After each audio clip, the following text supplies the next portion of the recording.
¿Qué tal? Hoy vamos a meternos de lleno con una idea muy potente sobre el fútbol argentino.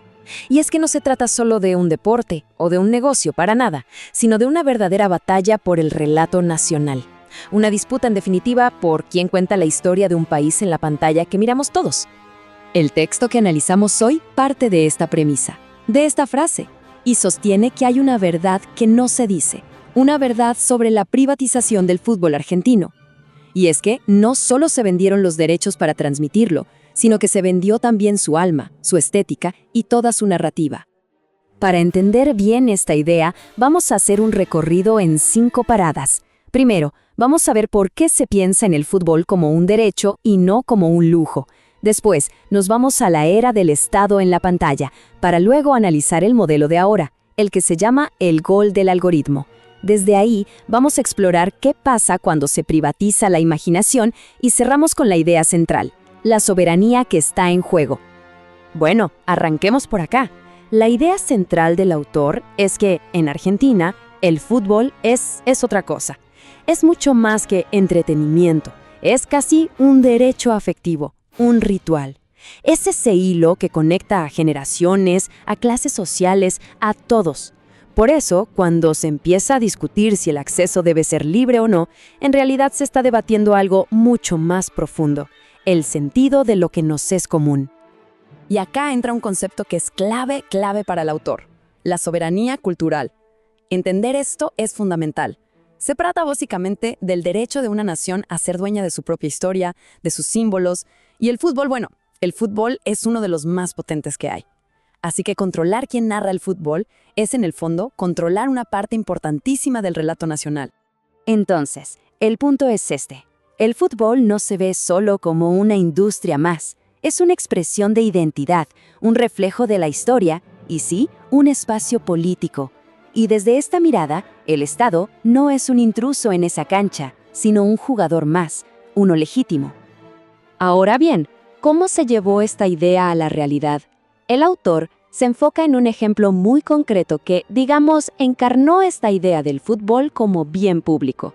El programa Fútbol para Todos. A ver, recordemos, entre 2009 y 2015, este programa garantizaba que se pudieran ver los partidos gratis en todo el país. Pero, según el autor, lo más revolucionario no pasaba en los 90 minutos de juego, sino en el entretiempo. Y esto es lo que para el autor ilustra perfectamente su argumento.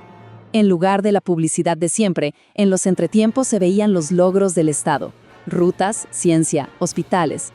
Se iba construyendo una narrativa visual de un país que avanzaba, donde el Estado no era un simple sponsor, sino el protagonista de la historia. Ahora, hagamos el contraste con lo que pasa hoy. El texto describe la era actual como la del gol del algoritmo, y es un cambio radical, pero radical, en cómo se transmite y se consume el fútbol. Y esta comparación, lo resume todo. Donde antes se veían obras, ahora se ven anuncios de casas de apuestas. La narrativa nacional se cambió por una estética globalizada, sin una identidad clara. Quien mira ya no es un ciudadano, ahora es un cliente. ¿Y el partido? El partido dejó de ser ese encuentro colectivo para volverse una mercancía que se compra y se vende. Esta frase del autor es perfecta para resumir la transformación. La pantalla que antes nos juntaba, que era parte de un ritual compartido, ahora está rota en 1000 pedazos, monetizada, vendida al mejor postor. Pero el argumento no se queda ahí, en lo práctico, va más allá.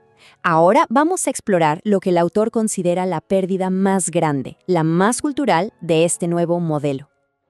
Esta pregunta nos lleva al corazón del argumento, porque lo que se pierde, según esta fuente, no es solo el acceso gratis, es algo mucho menos tangible y quizá más importante.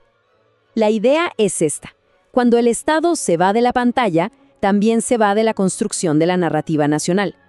La privatización del fútbol, entonces, se convierte en la privatización de nuestra propia imaginación colectiva. Se rompe una experiencia que antes era de todos. Pensemos un segundo en el momento cumbre, el gol. Lo que siempre fue un símbolo de alegría compartida, de catarsis colectiva, ahora tiene otro significado. En el modelo actual, se presenta como una oportunidad para el consumo individual, casi siempre ligado a las apuestas. El deseo de todos se termina canalizando hacia un algoritmo. Con todo esto sobre la mesa, llegamos a la parte final del análisis. Y no es solo una conclusión, ¿eh? El autor lo plantea como un llamado a la acción. Y acá el autor aclara un punto que es muy importante. Proponer la vuelta a un modelo público no es por nostalgia, no es querer volver al pasado. Se plantea como una decisión estratégica para el futuro, la de volver a usar el fútbol como una herramienta para construir, para disputar la identidad y el relato de la nación. El texto cierra con esta declaración, así, directa y sin filtros. La idea final es que la capacidad de un país para construir un sueño colectivo, usando sus símbolos compartidos como el fútbol, es algo que simplemente no tiene precio. No hay plataforma ni corporación que pueda comprarlo. Y cerramos esta exposición con una pregunta, una que queda resonando. Más allá del caso argentino, nos queda pensar en el poder que tienen estos grandes espectáculos populares para contarnos una historia sobre quiénes somos y sobre quiénes queremos ser como sociedad. La pelea por esa pantalla es, en el fondo, la pelea por esa historia.